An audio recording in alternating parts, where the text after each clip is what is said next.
नमस्कार मित्रांनो, भारतीय संविधानामध्ये आपण संसदीय लोकशाहीचा अवलंब केलेला आहे। संसदीय लोकशाहीमध्ये निवडणुकांना विशेष महत्त्व असो, मग त्या सार्वजनिक निवडणुका असो किंवा राज्यसभा, विधान परिषद यासारख्या विशेष निवडणुका असो। सार्वजनिक निवडणुका गेली काही वर्षांमध्ये भाजप आणि त्यांचे मित्र पक्ष महाराष्ट्रातच काय तर देशभर कशा राबवत आहेत हे आपण सगळे बघत आहोत। पण विधान परिषदेसारखी एक महत्त्वाची निवडणूक सुद्धा काल महाराष्ट्रामध्ये कुठल्या पद्धतीने पार पडत आहे हे आपण बघितलं। एक वेगळाच पॅटर्न, बिनविरोध हा एक वेगळाच पॅटर्न महाराष्ट्रामध्ये राबवला जात आहे। आता काल 17 विधान परिषदेच्या जागांवरचा शेवटचा दिवस म्हणजे माघारीचा शेवटचा दिवस होता आणि त्यानंतर पुढे कोण कोण निवडणुकीच्या रिंगणामध्ये टिकेल हे दिसणार होतं। 17 पैकी तब्बल 8 जागांवरती महाविकास आघाडीच्या जे उमेदवार होते, अधिकृत उमेदवार होते, त्यांनी माघार घेतली। आता 17 पैकी 8 जागांवरती महाविकास आघाडीच्या ह्या उमेदवारांनी माघार घेतल्यानंतर साहजिकच तिथे बिनविरोध निवडणुका झाल्या। आता ज्या ठिकाणी छोटे मोठे उमेदवार उभे आहेत त्यांची ताकद, अपक्षबक्ता, निवडणूक कोण जिंकेल हे काय मी वेगळं सांगायची गरज नाही, पण ज्या ठिकाणी 7 ते 8 ठिकाणी महाविकास आघाडीच्या उमेदवारांनी माघार घेतली तिथे सरळ सरळ भाजप आणि त्यांच्या मित्र पक्षांना मदत करण्याची यांनी पूर्ण तयारी केलेली आहे। आता ह्या ना त्या कारणाने वेगळ्या पक्षांना जे काहीतरी आपल्या हिमतीवर करू पाहता अशा पक्षांना भाजपची बी टीम म्हणायला, हिणवायला जे कमी पडत नाहीत, ह्या तिन्ही पक्षांनी म्हणजे काँग्रेस, उबाठा शिवसेना आणि शरद पवारांची राष्ट्रवादी या नेत्यांनी, ह्या पक्षांनी आता भाजपची ए टीम म्हणून काम करायला महाराष्ट्रामध्ये सुरुवात केलेली आहे। कारण बघितली तर काय, आमच्यावर खूप प्रेशर आलं, आमच्या उमेदवारांना खूप धमक्या आला।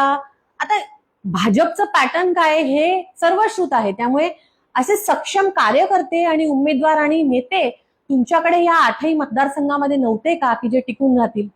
बरं, जे फुटले किंवा ज्यांनी माघार घेतली त्याच्यातले तर काही सरळ जाऊन तिथे समोरच्या लोकांसोबत उभे राहिले।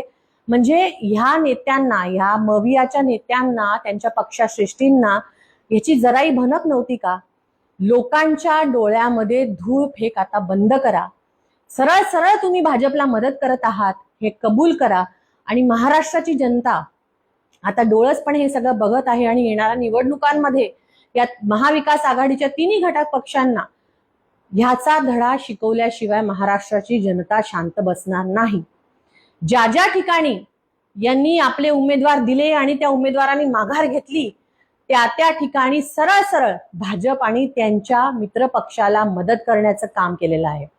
श्रद्धेय बाळासाहेब आंबेडकर नेहमी सांगतात की हे छुपे काय आणि उघड काय हे सगळे भाजप सोबत आहेत आणि ते खरोखर ह्या सगळ्यांनी काल स्पष्टपणे सिद्ध केलं।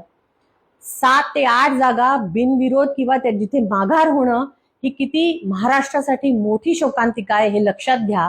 आणि अजून एक मुद्दा शेवटचा जो मला इथे मांडायचा तो म्हणजे खरं म्हणजे महाराष्ट्राची विधान परिषद हे एक असं सभागृह आहे जिथे तज्ञ मंडळी, विशिष्ट क्षेत्रामध्ये काम करणारी मंडळी की जे सार्वजनिक निवडणुकांमध्ये उतरू शकत नाहीत किंवा तिथून जिंकून जाऊ शकत नाही, अशा लोकांना सरकारी किंवा ह्या सगळ्या यंत्रणेतून मदत होऊन त्यांना विशेष म्हणून तिथे पाठवलं जावं आणि त्यांनी मग वेगवेगळ्या कायद्यांमध्ये त्यांनी सरकारच्या सगळ्या नीती पॉलिसीज मध्ये वंचित घटकांना सामावून घेण्यासाठी मदत करावी म्हणून हे सगळे विशेष मंडळी तिथे जावीत म्हणून ती विधान परिषद आहे।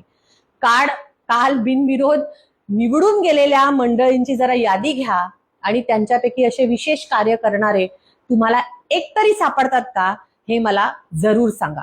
धन्यवाद। जय भीम, जय शिवराय, जय संविधान।